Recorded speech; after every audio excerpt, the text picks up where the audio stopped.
ये जो 8 फरवरी को इलेक्शन हुआ है इसमें किसको वोट पड़े?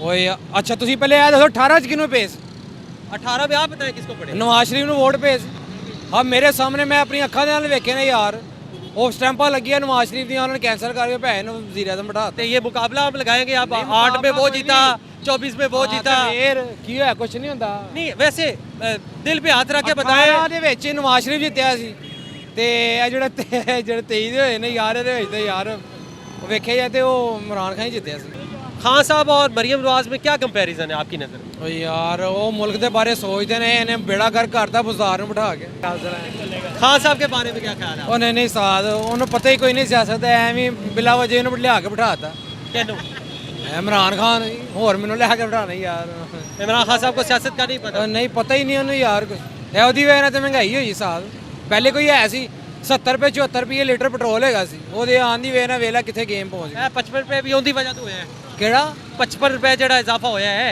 ਉਹ ਯਾਰ ਇਹ ਤੇ ਬਾਹਰ ਉਹ ਪੈਟਰੋਲ ਨਹੀਂ ਆ ਰਿਹਾ ਉਹਦੀ ਵਜ੍ਹਾ ਨਾਲ ਹੋਇਆ ਹੋਰ ਉਹਦੀ ਵਜ੍ਹਾ ਨਾਲ ਤਾਂ ਇਮਰਾਨ ਖਾਨ ਦੀ ਵਜ੍ਹਾ ਨਾਲ ਹੋਇਆ अच्छा खान साहब जिस वक्त गए सन पेट्रोल की हिसाब से ਯਾਰ ਪੈਟਰੋਲ ਜਦੋਂ ਇਮਰਾਨ ਖਾਨ ਗਿਆ ਉਦੋਂ ਤਕਰੀਬਨ 150 ਪਲੱਸ ਹੈਗਾ ਸੀ 150 ਹਾਂ 150 पे छोड़ के गए ਕੋਈ ਗੱਲ ਨਹੀਂ ਫਿਰ ਕੀ ਹੋਇਆ अभी कितना ਜੇ है? ਉਹ 100 ਰੁਪਏ ਵਧਾ ਸਕਦਾ ਇਹਨਾਂ ਨੇ ਵਧਾਤਾ ਰੇ ਕਿਹੜੀ ਗੱਲ ਹੋ ਗਈ ਹਾਂ ਇਹ ਵੀ ਟੈਨਸ਼ਨ ਨਹੀਂ ਲਈ ਦੀ ਲੇਕਿਨ ਆਵਾਮ ਫਿਰ ਵੀ ਵੇਲਾ 320 22 ਰੁਪਏ ਹੋ ਗਿਆ ਉਹ ਫਿਰ ਵੀ ਪਾ ਰਿਹਾ आवाम तो 1000 भी होगा पाएगी। ਤੇ ਪਾਏਗੀ ਭਾਈ ਜ਼ਾਹਰ ਜ਼ਰੂਰਤਾਂ ਪੂਰੀਆਂ ਕਰਨੀਆਂ ਨੇ ਆਪਣੇ ਕੰਮ ਤੇ ਜਾਣਾ ਕਿਸੇ ਨੇ ਆਪਣੇ ਬੀਵੀ ਬੱਚਿਆਂ ਨੂੰ ਲੈ ਕੇ ਤੇ ਜਾਣਾ खान साहब और मरियम नवाज में क्या कंपैरिजन है आपकी नज़र में? ਉਹ ਯਾਰ ਉਹ ਮੁਲਕ ਦੇ ਬਾਰੇ ਸੋਚਦੇ ਨੇ ਇਹਨੇ ਬੇੜਾ ਗਰ ਕਰਤਾ ਬਜ਼ਾਰ ਨੂੰ ਬਿਠਾ ਕੇ बुजदार वाला फैसला तो गलत था ये तो सारे ही कहते ਤੇ ਇਹਦਾ ਵੀ ਫੈਸਲਾ ਗਲਤੀ ਸੀ ਇਹਨੂੰ ਆਂਦਾ ਕੀ ਸੀ ਵਿਚਾਰੇ ਨੂੰ हैं।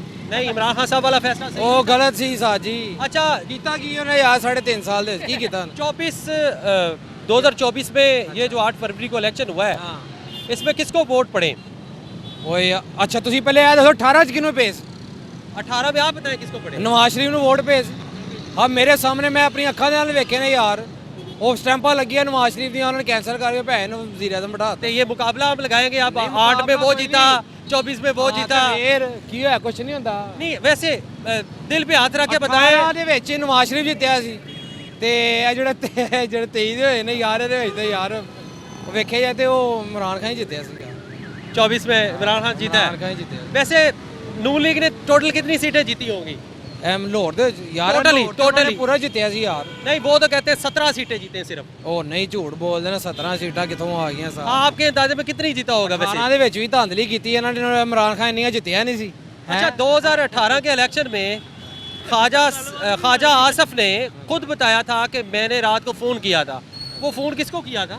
ਮੈਂ ਤਾਂ ਨਹੀਂ ਵੇਖਿਆ वो खुद कहते हैं कि मैंने कॉल की थी कि मैं हार रहा हूँ। ਮੈਂ ਨਹੀਂ ਵੇਖਿਆ ਯਾਰ ਕੋਈ ਹੈ ਇੰਟਰਵਿਊ ਉਹਦਾ ਤੁਹਾਡੇ ਕੋਲ ਹਾਂ, ਹੈ। ਆਵਾਜ਼ ਸ਼ਾਇਦ ਮੈਂ ਕੋ ਮੰਨ ਲਵਾਂ ਉਹਦੀ ਗੱਲ ਬੜਾ ਅੱਛਾ ਬੰਦਾ ਹੈਗਾ ਖਵਾਜਾ ਸਾਦ ਰਫੀਕ ਯਾਰ ਬਹੁਤ ਵਜ਼ੀਰੇ ਰੇਲਵੇ ਹੈਗਾ मैंने ख्वाजा आसफ की बात की। ਹਾਂ ਤੇ ਉਹਦੀ ਗੱਲ ਕਰ ਰਹੇ ਯਾਰ ਵਜ਼ੀਰੇ ਰੇਲਵੇ ਸੀ ਨਾ हाँ वजीर दिफा है ਕੁਛ ਨਹੀਂ ਕੋਈ ਗੱਲ ਨਹੀਂ मरियम नवाज अच्छी कमेंट कर रही। ਮੈਂ ਕਹਿੰਦਾ A1 ये ਜ਼ਬਰਦਸਤ 10 जो राशन के मिल रहे हैं ਉਹ ਅਸੀਂ हम तो ढूंढ रहे हैं, हमें तो नहीं मिला यार, हमें कहाँ से। भाई जो एफर्ट करेगा उसको ही मिलेगा अच्छा आखिरी सवाल ईमानदारी से बताना है इमरान खान साहब के साथ ज्यादती हो रही है या नहीं हो रही?